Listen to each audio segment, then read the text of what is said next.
बिस्मिल्लाहिर्रहमानिर्रहीम। आने वाली आज शब कद्र बड़ी रात है। पिछले 26 दिनों से बहुत अच्छी तरीके से हमने सब ने रोजे रखे, कुरान का पठन पाठ किया। अल्लाह ताला हमें वो शक्ति दे कि जो भी हमने पठन पाठ किया उसकी राह पे हमें चलने की शक्ति दे। हम लोग सब उस पर अमल करें।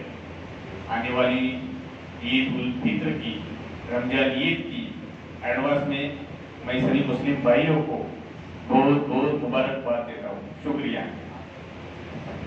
धन्यवाद सर, आपका बहुत